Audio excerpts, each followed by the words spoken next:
To our wonderful event tonight. This is an introduction into smart manufacturing, and I want to thank you for taking time out of your day to be here. I know people will still come wandering in here in a few minutes, but I do want to cover a few things. First of all, Tooling U and SME have helped me to put together some of the materials here. They've put together some of the slides and provided some of the pictures. So I want to thank them for their assistance with this. For housekeeping, please mute your microphones. And if you have any questions, please private message or chat them over to, if you go on the drop-down menu, you can select Dave Stemper, and David can go ahead and moderate those questions. And please hold them till the end if you can. If it's something very important, then go ahead and ask David, and hopefully if he can't help you, somebody can. So let's talk about what it is that smart gives you. My background is I am the president of Longevity Industries. I am also the innovation strategist as well as sales engineer for Link Systems. I'm an international director for SME, which is why probably a lot of you have found out about this meeting. So I do appreciate them for helping to promote this. I'm an advisor to the Smart Manufacturing Conference and to Smart Manufacturing through SME. So what is smart technology? Okay, we have all heard this word smart. Devices around our house, we have things that are smart or considered to be smart. Well, for the most part, what that means is they're connected. That's what most of these devices are. They're game-changing devices. They're process impacting and they're technology impacting devices. So when we talk about that, disruptive technology is what people talk about with a lot of these technologies. Well, disruptive technologies are things that are going to not only be additive to what we're doing currently, but it's also going to change the way we look at it. It's changing the way we perceive manufacturing as a whole. And most of these have some very broad sweeping aspects to them. So the Internet of Things and the Industrial Internet of Things. These are two terms you hear quite often, and what it usually means is some level of connectivity. On the Industrial Internet of Things, you get information from a manufacturing facility, around your plant, around your factory, from equipment, perhaps around your city, all of these areas. Then on the consumer side of smart things, you may have a smart watch. You have your phones, you have smart technologies on other sides. All of those are very important, and those are things that are impactful in what we're doing. So how do things connect? Please pardon this crude drawing, but it's very simplistic. You have a sensor of some way, shape, or form out here that's feeding information to a device that then is compiling that information, and then it's being merged in with the communication element that broadcasts it up to the cloud.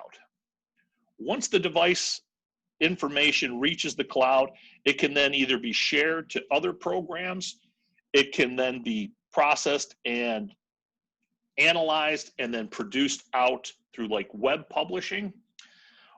And then on the other side, a Wi-Fi or cloud device would then download it. Like in your home, you're going to have your internet connection at your house, and then it's going to come out here where you can actually see the information.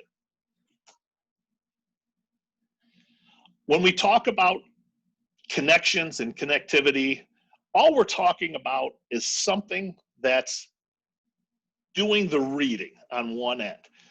So you may have in your home, you may have a smart device like a camera. Cameras are smart devices. You also have thermostats that do readings and connect.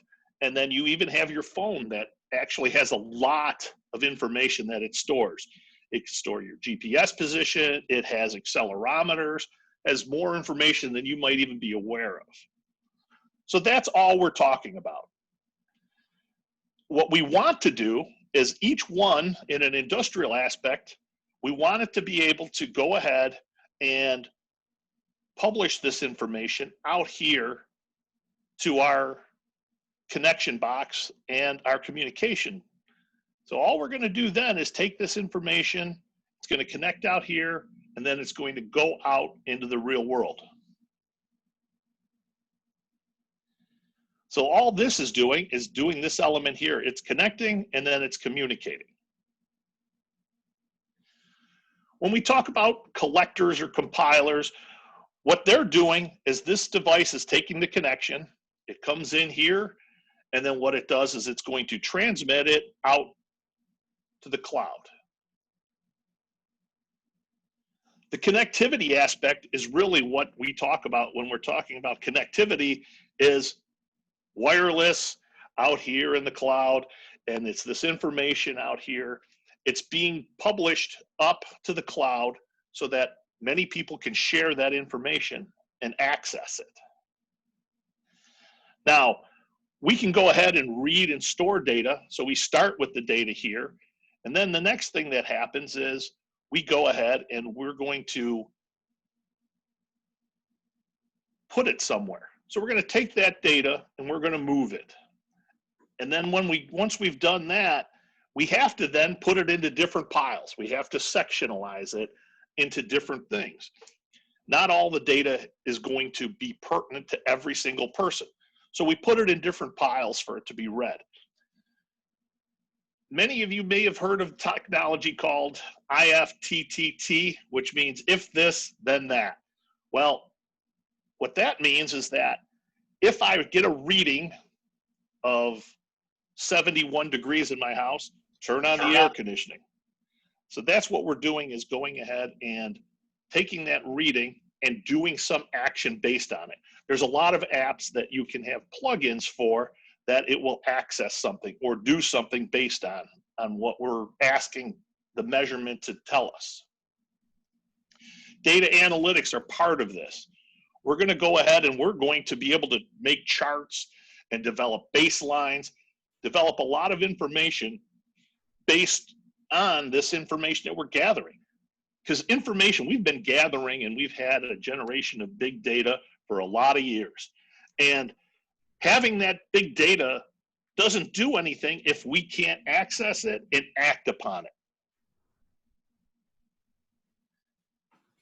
Now, when we actually measure on a piece of equipment or out here in the real world, there are some sensors that we might have that are outside of a piece of equipment, some that are actually in the piece of equipment, and then some that actually are on the outside and outgoing.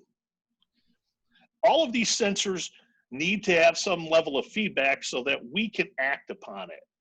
We need to know all of these, and we need to know them as its own input. If we let them be all tied together in series, that doesn't do us any good because we can't record the individual element that caused the problem. So we need to be able to record what's going on. We also need to have the ability to compare data. So we have the data, we have to then publish it out to people, and it has to be able to be compared against other things. What is it synchronized to? Is it synchronized to a cycle of the machine? So that, like on these examples here, it only happens at the bottom of the stroke. So we need to make sure that that's the only time that we care about it. It may act in other times, but that doesn't matter to us because that has other inaccuracies built into it. When there's problems, you can actually mark data as it's going through from one step to another stage. Or if, for example, one is empty, you can track all of this information, mark a part as good or bad, know what's going on, and then tell this data so that when it gets out there, don't count this. We don't want to count this as a part because it didn't actually produce a part. We have the ability to do analog measuring out there too. So analog measuring is any kind of a sensor that's going to not have just on or off, it's going to have a range of values. So we may measure pressure, temperature, we may measure distance in inches, and then we'll set up a range that we say is acceptable or not acceptable, and then produce this through a display or a dashboard through web publishing, okay? Remember that in data analytics, not everything that is measured is important, and not everything that is important is measured. So you need to truly understand your process in order to get good data and get accurate data. The next element within this is artificial intelligence. Our artificial intelligence, think about in terms of you have a piece of equipment and then data streams come in here out to the cloud, and the old way of doing things, and it's still happening in a lot of places, is that somebody is acting upon that data. So if I can remind you, please mute your microphones. If you have data coming in to the cloud, we act upon that information and we're actually doing the work. Well, that's not what we want. That's not artificial intelligence. That's us acting upon it. That doesn't do us any good. We have to be very information and results driven, but we want to take the element of the person out of the way. So going back to the way we measured things, things come in here. Now out here in the cloud, we can do actions to that information out here. We can analyze it, determine what kind of profiles, and we can be predictive, not just preventive when it comes to things like maintenance and past history and trends. We can track all of that now, and it's getting more and more important. Let's take a look at this example. Over here, we have where there's a bearing failure or there's an issue. These sensors are telling us what to do, and then what happens is that we're having to be the ones to act upon it. That's not what you want. You don't want us to be the ones to act upon it. We want to get us out of the loop. So think about, you want things to be predictive and not just responsive, and you want things to be, you want it to be decided upon without human input. And that's the element out here that a lot of the artificial intelligence is where we're going. We have to start getting our equipment to be smarter. Well, what does that mean? In some instances, you have a linear line. This is where we start. We think point A to point B, and that's it. Well, rarely is that the case.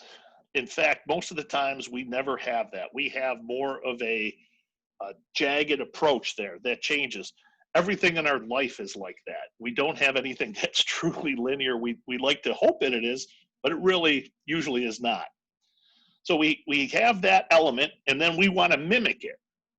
And that's being done by our improvement of the information and the actions that we take based on that information. So here we are before, where our individual was making a change to the machine because of the information he found.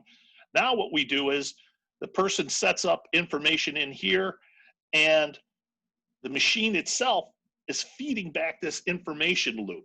And this loop is what's going to be working and improving. That's just one key piece of information, whereas we actually have lots of pieces of information.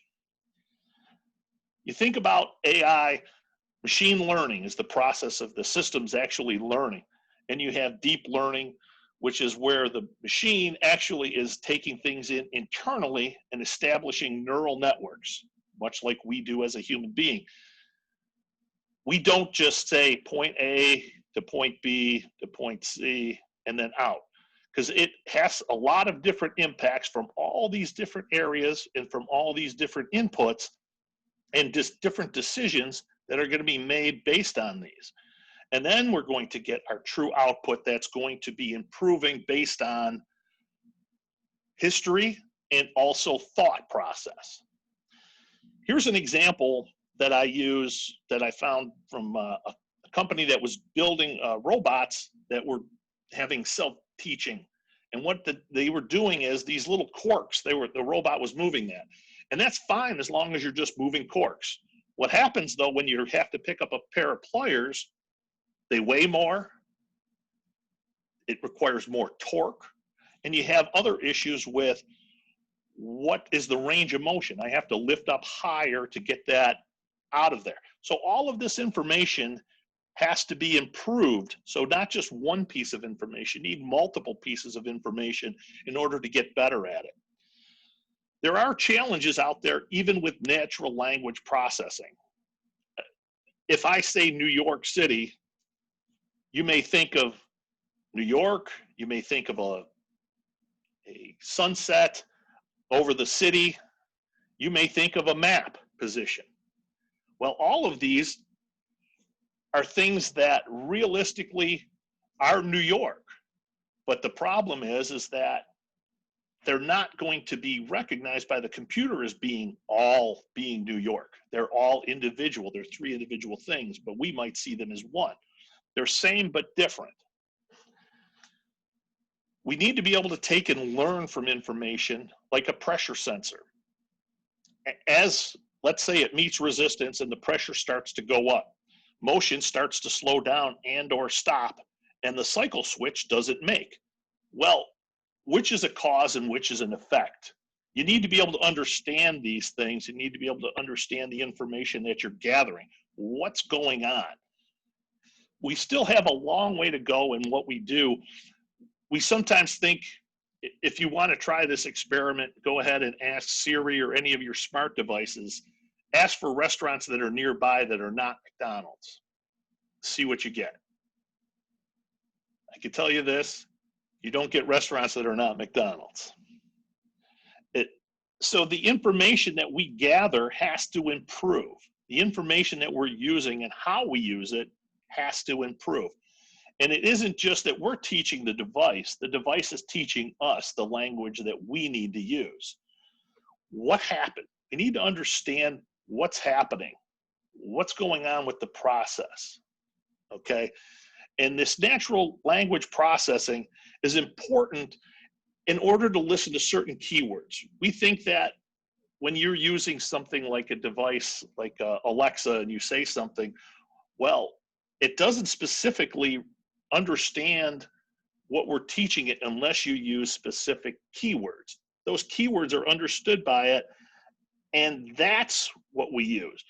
But if we don't use the right keywords, it won't work. No, it's just like Simon Says. If I don't say Simon Says, it isn't going to happen.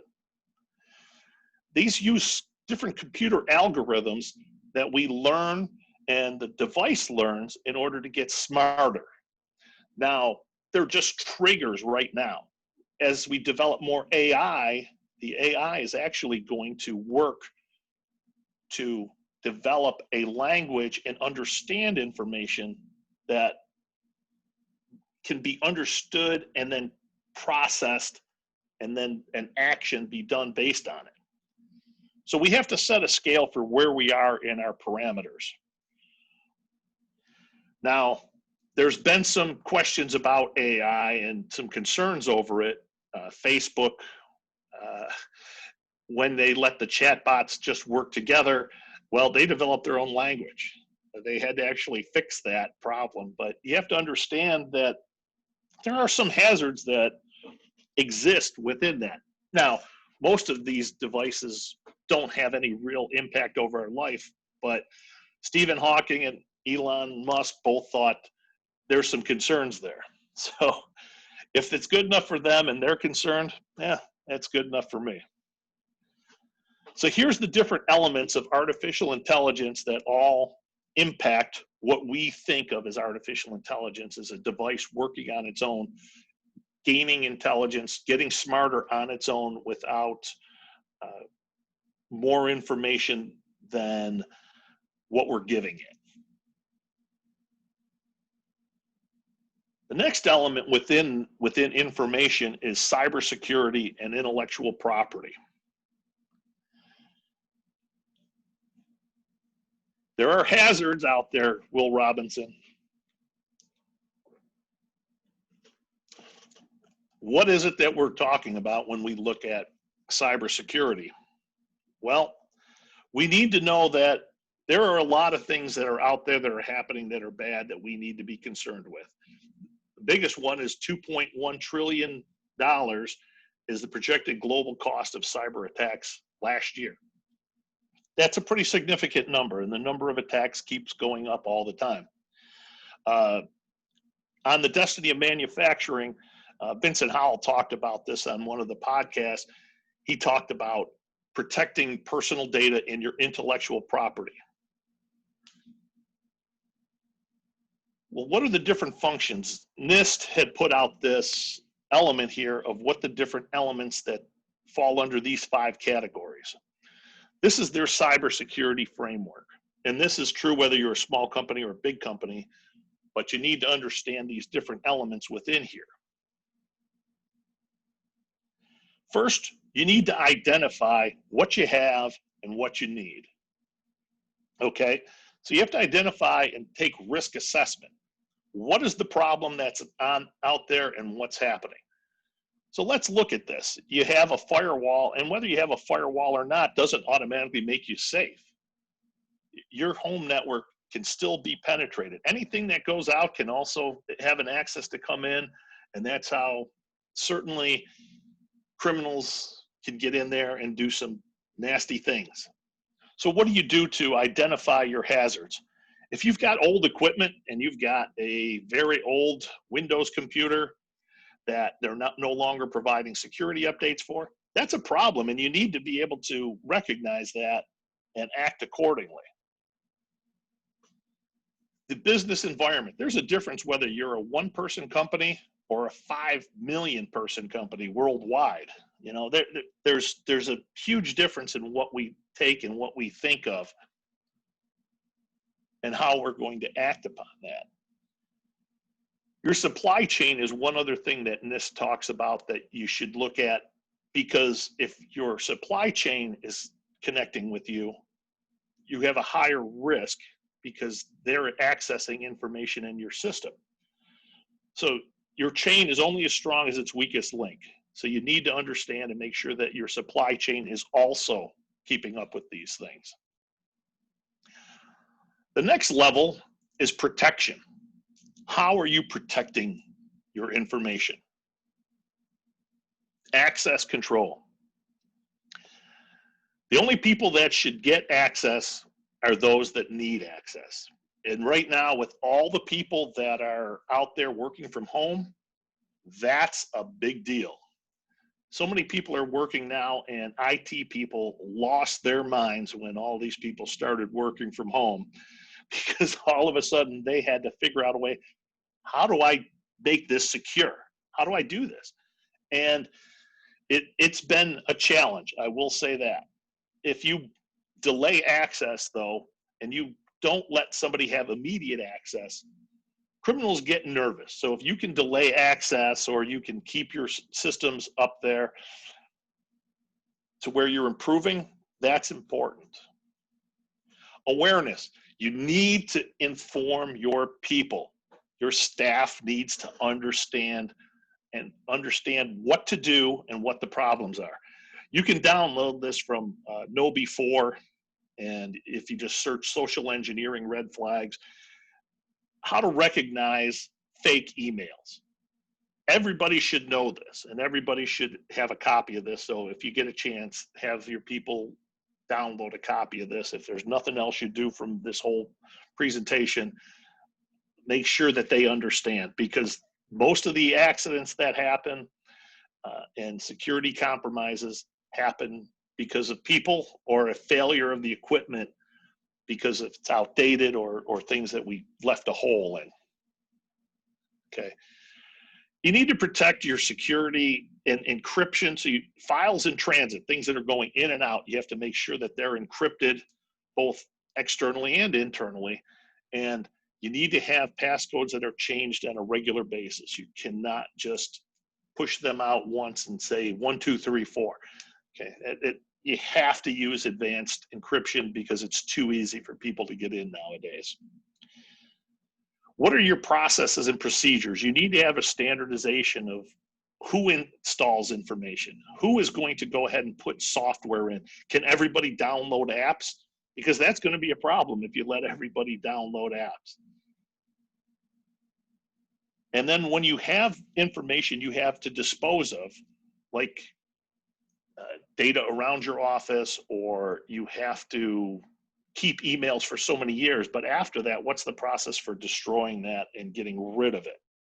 Are you actually truly cleaning it, or are you just going to go ahead and delete the file and it still exists in some form or fashion behind in the background there? Have a plan to continuously update. You need to constantly go in and do your regular service updates.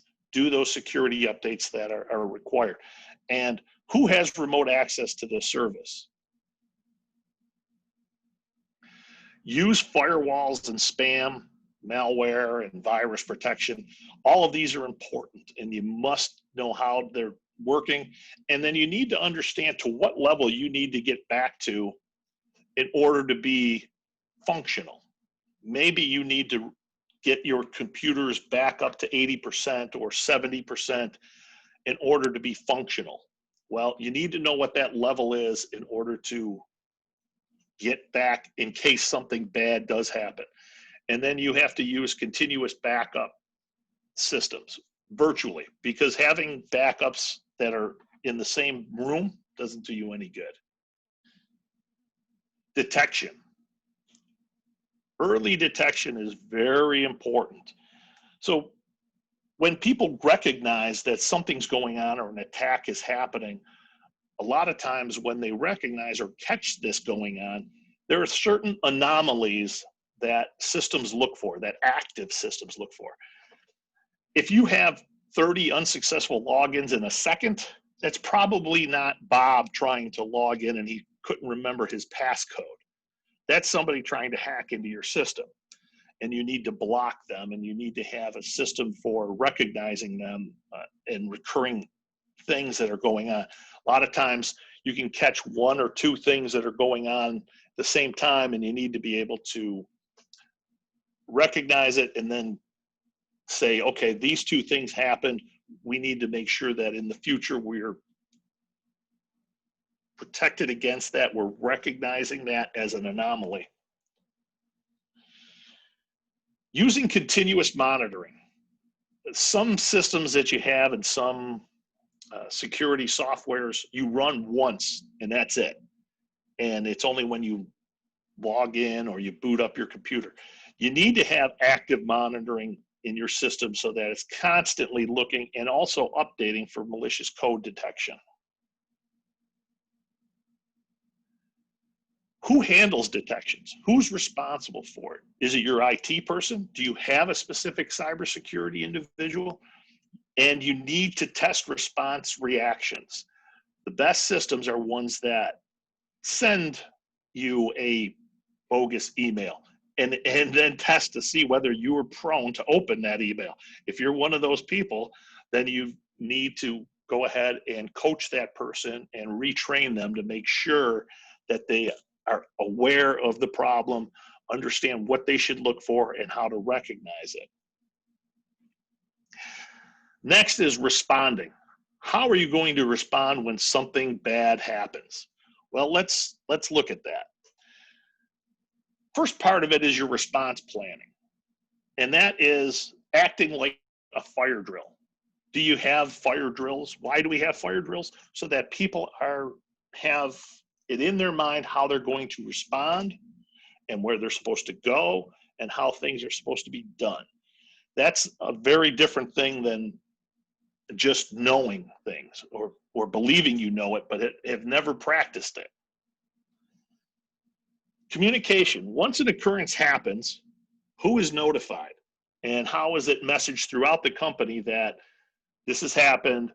Be aware that this email, you need to have a way to quickly report and let people know what's happening. And you need to have a response team. And you can't just have one person. You need to have multiple people that are responsive to this. Analysis. Afterwards, you need to also go back and analyze what happened. What was it that that we did recognize, didn't recognize? What was it that were indicators that we either didn't catch or need to catch in the future? You need to understand this, and so you need to go back afterwards and respond to it. Mitigation. So how are we going to fix it? How are we going to fix the loss of information? How are we going to address when there's perhaps ransomware or something like that? We need to know what that's going to be and how we're going to go about fixing it.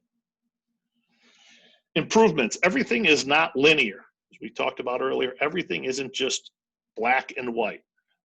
Criminals don't stand still. You need to constantly be working to improve your system.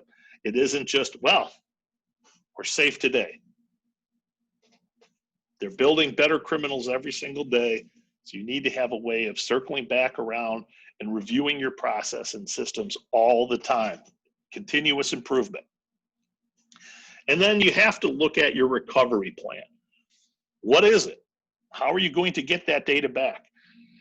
Mike Tyson used to say, everyone has a plan until they get punched in the mouth. Don't wait till you get punched in the mouth to figure out if you've got a plan or not. You need to be able to be ready for it, and you need to be able to deal with it. So what do you need to get back up and running? And you need to regularly plan and practice what's going to happen. Who do you call when there's a problem? Improvements. So as we review the backup recovery strategy, where is it maintained? Where is your information? Is it in the cloud that you can access? That's fine. But do you also have information here that's corrupted that's going up to the cloud? And how quickly can that be responded and gone back in and brought the corrected information out of there? Here's a sample of how things used to be. Why was it easy to deal with this years ago? Well, it was a closed system. There was no access to the real world. You had terminals out here and you had a mainframe computer. It was all closed. You didn't have to worry about it. Any problems were internal. They weren't external. Now, we're all over the place. We have computers everywhere. We have routers. We have access points through Wi-Fi. We have things, multiple locations, multiple plants, and they all come through the same firewall, and they all cause potential problems and hazards. You've got people downloading apps all the time. All of those things are all hazards, and you need to be able to address that. Now we get into some fun stuff. Virtual reality, augmented reality, and what you would call merged reality or mixed reality. Well, what do these different technologies have that sets them apart? Well, virtual reality is basically creating an artificial world. There's this world doesn't exist. It's not specific to where you are as a position. As you can see here, most of these glasses that people wear are done so because that's what's actually creating the world. That's what's actually out there that we're seeing. And it allows you to do a lot of different things. It allows you to test form and function on devices without actually building it. You don't actually have to build it in order to see if this is going to work. There's a lot of testing we can do with virtual reality. It gives us the ability to go ahead and modify, move, turn, and adjust without actually building the device. The use of things like hand controllers are great because now I can see the range of motion. I can check and see what the feasibility is of building this rack system where I thought it was going to be. Now people are testing it, and you can see that this is an ergonomic issue and there's problems. You also have the ability to build a virtual location. I don't actually have to be over here on the street or out here doing this simulation. I can build this in my office. I can build this in the lobby. I can actually put a car on top of a table. These things are all possible using virtual. I can scale things from really big or really small to a size that's manageable and identifiable. I can actually test out things in relation to size and distance. I can get a good feel for what things are going to look like when I build something without actually having to build it.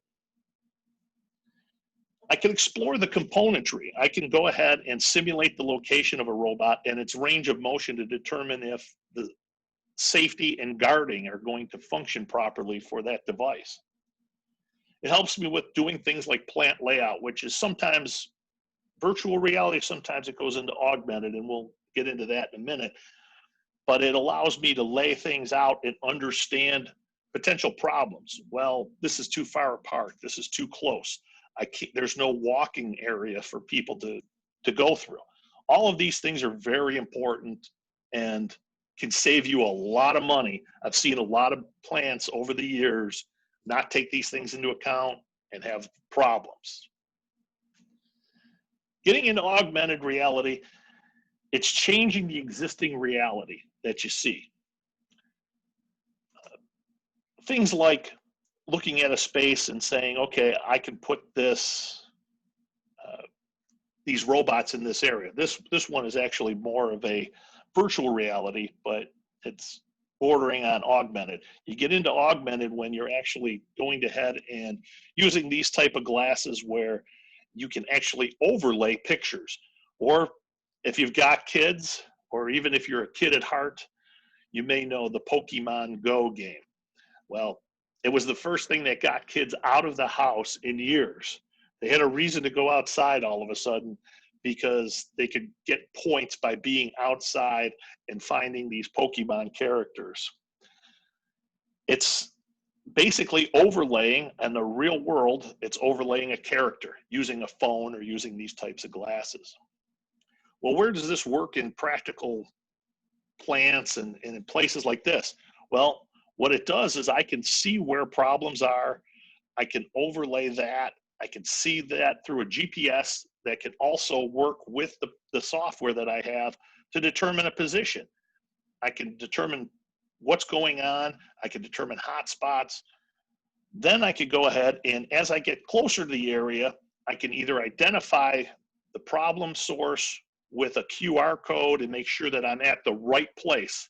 Like right here where this is showing us outdoor scrubbers. It's actually giving me a picture so I know I'm looking at the right thing. And it's also giving me, either using an RFID code or using a QR code, a way to indicate, yes, this is where you are and this is what it should be doing. I can identify the information then and make sure that I am in the correct place and what I need to do. Once I get there to the service place, I can then call up things like these different chemical MSDS sheets that give us information. These chemical sheets then can pop up and tell us, hey, you're working around this type of a chemical. You need to be aware of this around this plant. It's very helpful. Data entry. Using data entry through these tools is also extremely valuable because now I could go ahead and I can read these types of barcode scanners. I can enter data using this type of information, all of this through using these types of sensors. This is where things are phenomenal and making life a lot easier for people. You can overlay different colors, different grids, and different indicators. It recognizes what I'm looking at, and then it tells me what to adjust, what not to adjust. It tells me what has what impact. I can call up manuals. I can get that kind of data. I can overlay all different kinds of things for test points. I can open the prints, electrical, hydraulic, mechanical, and get all that kind of information for this piece of equipment. It's great for troubleshooting. I can actually put in tags to say, this is what you want to check. If this test is wrong, then change this component. I could give a lot of different type of information and walk through these instructions. I can combine different information. This is really a great tool to have And I can also overlay information for where I am with my preventive maintenance or my predictive maintenance plan. And it can tell me right now in real time when maintenance is needed. It can tell me what else is going on. It can give me real world feedback from the IoT information that's being read through the system and actually give me feedback to overlay onto my equipment. You can have an overlay dashboard that can tell you productivity. What's the productivity on this piece of equipment and this robot? It also helps you with preparation and information that you may need. This is on a car, and what screwdriver do I need? Okay, what style or what type of a clamp is it? I can get all this kind of information and overlay it without this person having in-depth knowledge. It can give him the sequence of operation he needs to take this apart. Perhaps I don't really know all the details of taking this apart, but I can tell you myself, I've gone to YouTube many times because when I've had to work on something on my car, I didn't know which part I needed to take apart first because everything's so compact in these vehicles nowadays. More companies now are starting to use tags and QR codes. Now, if you see like these types of codes, you can put a code on, and it doesn't really matter what it is. It's just something that gives you an indication of position. So your location, the orientation, which way you're turned, and the scale. Because if I know that this tag is 1 inch by 1 inch, I know what size it is. Virtual notes can be added. You can then add in different items so that people, next time somebody comes in there, check this, or this was a problem. So then you can actually, in real time, actually make notes into this information. There are safety applications that are out there. So if I'm standing here and I can indicate which fire alarm I'm near, it could tell me where the nearest staircase is. It could tell me where the nearest fire exit is, where the nearest fire extinguisher is, all that kind of information in order to provide data to people in real time. Now, if there's a fire going on, are you going to necessarily need this?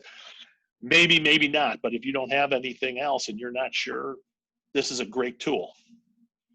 You can also report on things that are going on in the real world, productivity. You can also then include pictures and video. Okay, this assembly line's down. I can go ahead and do a check and go through a checklist of what's going on. I can take a picture and then I can forward it to my supervisor. I can then also use things to tell me what I need to do, what's going on, what do I have to change? Well, I have to close this valve. I could go ahead and tell somebody, this is what you need to do and this is the sequence of operations. A lot of companies are using these tools right now for remote viewing. There's a lot of companies that have developed a system where they actually can view through these tablets and they'll write on their screen, on their side, much like I'm doing, telling you to check this, and I could write on here and send that information over to you, knowing that you can see it. It gives you information on the tooling you need, safety warning checklists, all those kinds of things now are able to be done in this virtual world. I can view underground storm pipes and not even though I didn't know where they were, because I have these other frames of reference, I can go ahead and determine where the underground piping is. It can also tell you when a robot, where it's going to go, where the range of motion is, and where the safety hazard is. Checking stock. A lot of people are using these in inventory management systems to actually determine pick times, where the nearest place is, where they have to go. If you're going through this sequence, what the best route is to take, and actually what level of the rack it's on. I can determine all of this. I also get all this real-time data back through the IoT, integrated in, and you can see it come up on here where the problems are right on the screen when you show it. It's also a great thing for for training, excuse me. So you can go ahead and train your people using these tools. They're phenomenal. And you can incorporate tagging today, and even if you don't have a plan to use it for years, you already have it integrated. In the mixed merge reality world, there's a lot of things that you can do. Tried this out, and you have Here's a video that kind of heart, shows you what and then is I possible can walk around with merged reality. and I can spin the heart. You can see them choosing which heart and what we're looking at in this, and it's a mixed world because it has some reality in it, and it's not just augmented to what you see. A letdown in AR is that you cannot directly interact with these digital objects. This is where mixed reality or MR comes in. Devices such as Magic Leap 1 utilize this technology and present information mapped to specific physical contexts. In contrast to AR, MR technology enables physical and digital objects to coexist and interact. So you are allowed to scale things, change them, and change their locations. Robotics and automation. It's a different world out there in robotics nowadays. Any of you have probably seen either the Boston Robotics or the Industrial Light and Magic stuff that Disney puts out. These robots are unbelievable what they can do and what they're capable of. These are the next level of robots that are out there. With COVID-19, we've seen a lot of people out here start using these Cody bots, which go around and they actually sanitize areas when nobody's in them. It can actually go through your plant, and it can actually do inspections. It can do temperature checks on people. It can do sanitization, all kinds of things like that. And robots are coming in more and more types of forms. Collaborative robots. So you're working around these robots that are in a close proximity to people. They're usually on the smaller side, and they have very simplistic programs, which can be done very easily for people that have limited and only can do block type of programming. It's a great tool. They're getting better and better with having more intuitive controls. Here are 3 different robots that can do some different things. Everything from the iRobot, the Roomba. You've probably seen BB-8 here in Star Wars. And maybe you're hungry and you want some pizza. Well, maybe you've got a robot to do that. These robots work in a grocery packing plant. So all they do is pack these grocery bins. So all these robots go around doing is it's an automated warehouse that will actually drop food in different packages into these other containers that then can be processed and sent out. Now, the robots themselves, the industrial robots, are getting smarter. They're getting more intelligent. We're getting better at taking information that we've learned and be able to do a better job of things. It's phenomenal what there is available.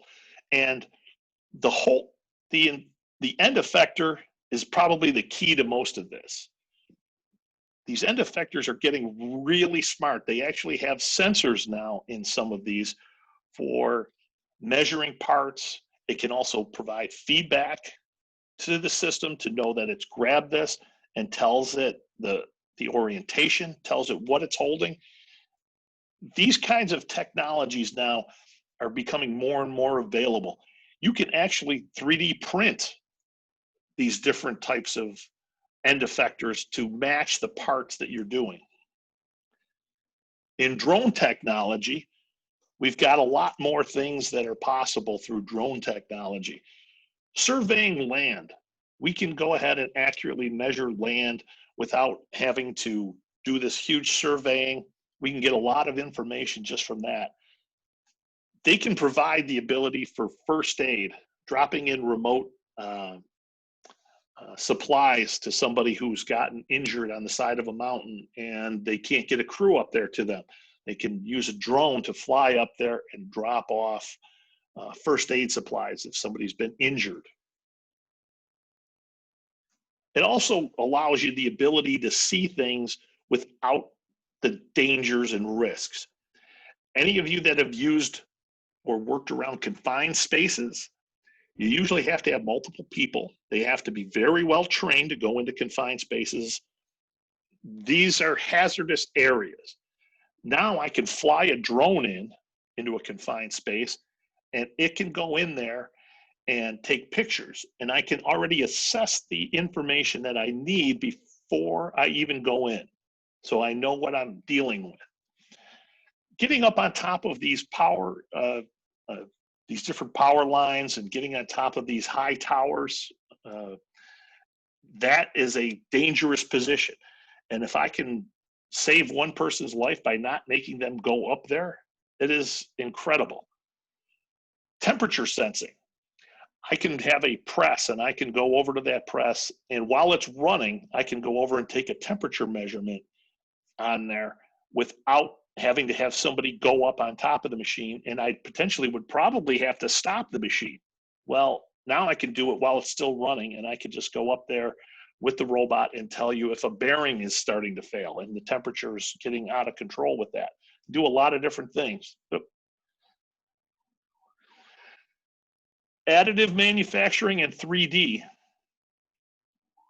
This is one of the areas that has really exploded. Now, with the 10 or so minutes left, I don't have a lot of ability to go too in depth here on additive, but we'll touch on a lot of what's going on, but not to any real in depth. Now, if for those of you who are new to additive, you have what used to be subtractive technology. You drill holes in this block and you have all this excess material. Well, with additive technology, I can just build up what I need and have very little waste. What you're doing with additive and 3D printing is you're building layer upon layer to build complex parts, building levels of parts that are out of materials that are becoming more and more complicated.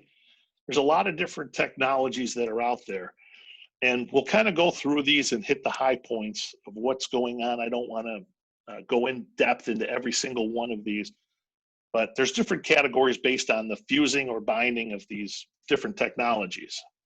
This is kind of an overview of all the different technologies. You have vat photopolymerization.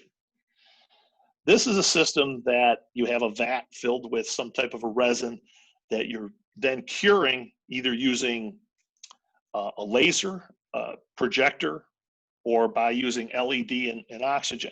So the vat polymer, which is like stereolithography, is using a laser beam to actually take the material, the resin, and actually making it into a print by going ahead and using the laser to form the part.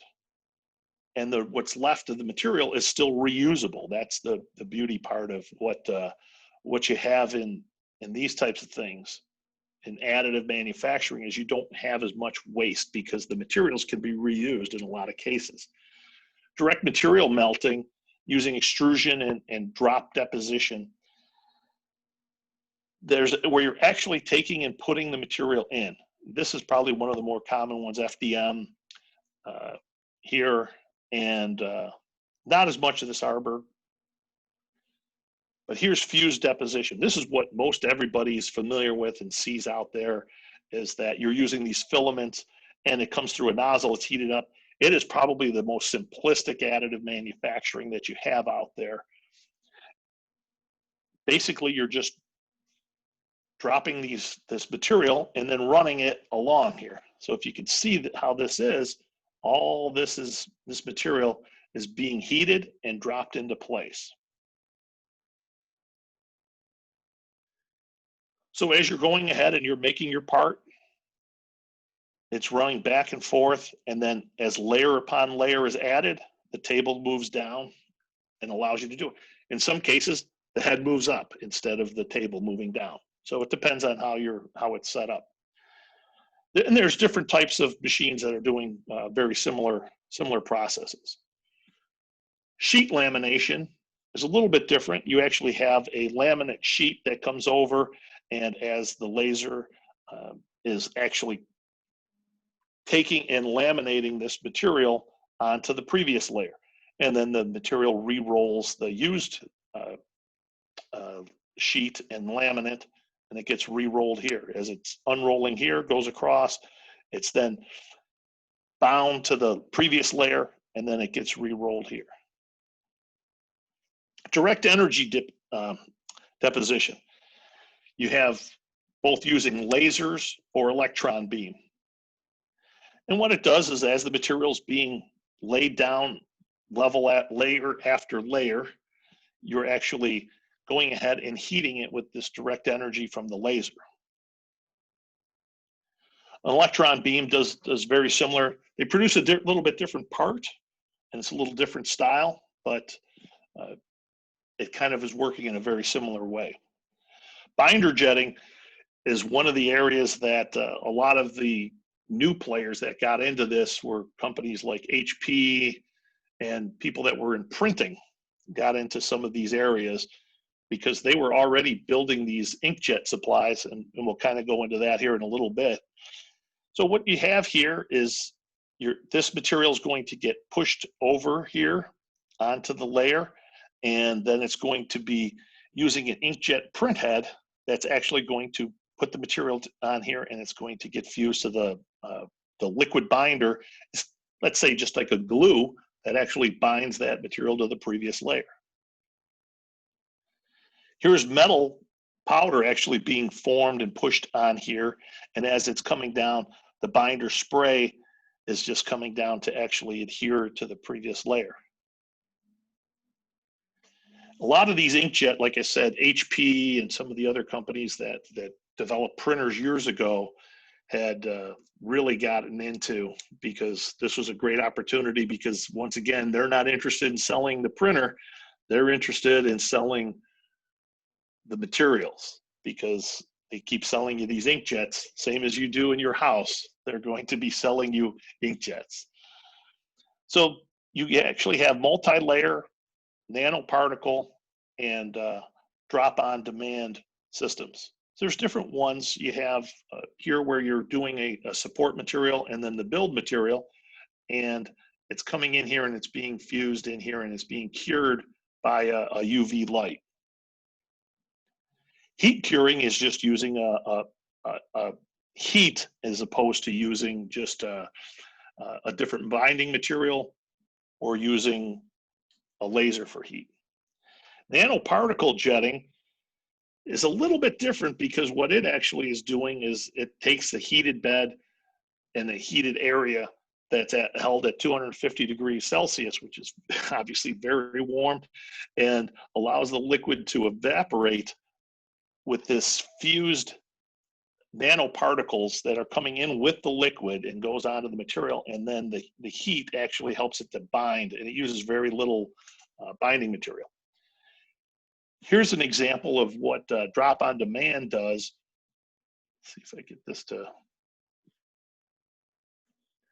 there we go. You can see how as it's moving along, the actually electrodes will actually move it along and do the printing, and then the reused material will just go back in here into the gutter area and then be reused and back into this. Powder bed fusion is a really interesting area where you're actually using powder bed. You have a bed with the powder that you're actually using, and as it's doing it, the arm moves back and forth and pushes the material another layer, and then it's just being basically fused in here. Here's multi-jet fusion, and then there's the selective laser sintering. That's actually pushing the material on, and you're using a laser beam here to do that. And then there's actually selective laser melting, which is a little bit different than using the laser sintering, it produces a little different part. And then electron beam melting. This is a part that was made here from Oak Ridge National Labs. It's pretty impressive what you can do with some of these electron beam melting. So what does it really take when you're going through some of this? So you take a 3D picture, and then you put it through a slicer that determines the layers that are actually going to be produced.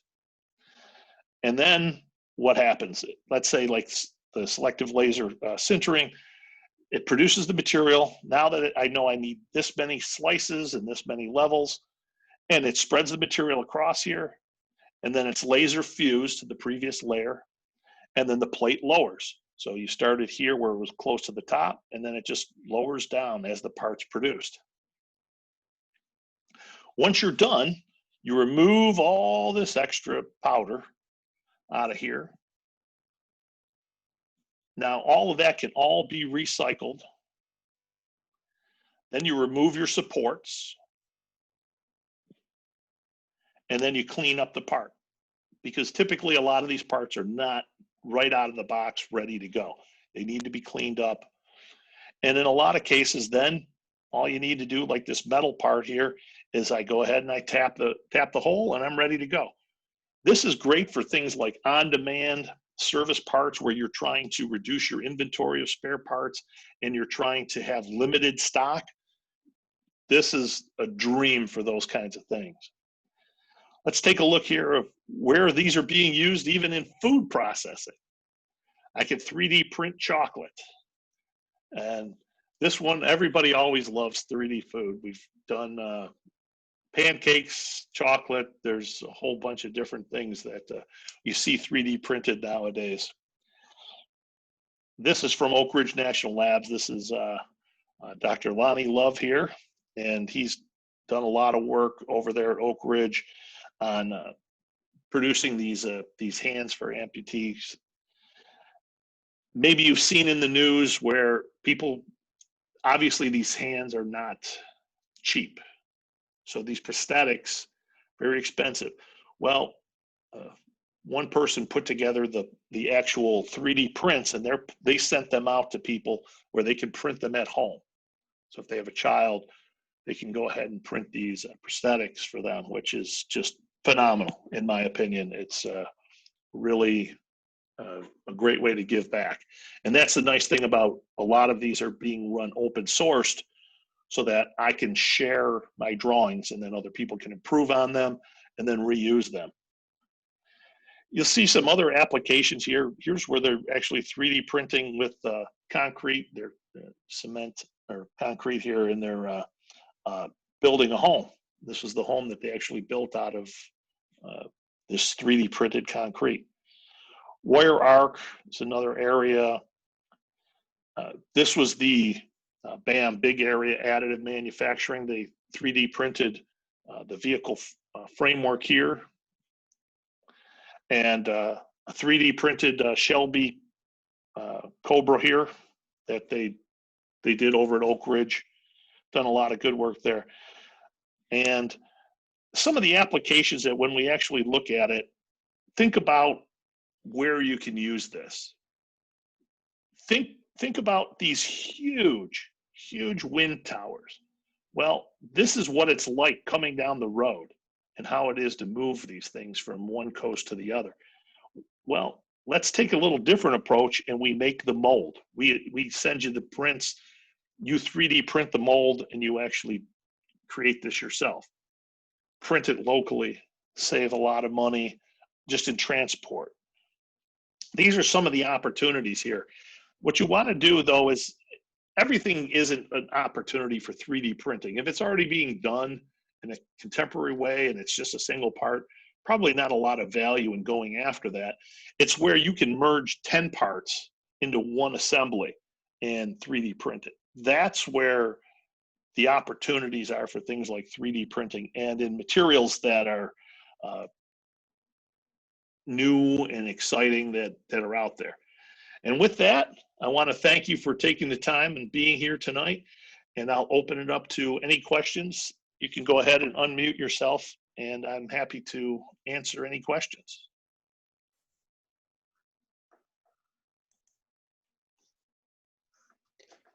Dean, can you hear me? I can. Okay. Well, I do want to thank you for having the presentation tonight, and just for all the people that are left on here. I'm the chairman of Chapter 43 Nashville, and we appreciate you coming on and listening. We appreciate the presentation, Dean, and certainly interesting stuff, interesting world we live in. Yeah, great opportunities. It's exciting. Yep, yep. Is there any questions for Dean before we adjourn? All right. Well, thank you all for being here, and we'll work again to have another Zoom meeting later on here this year. Thank you. Thanks, Dean. You bet. Thanks. Thanks, Dean.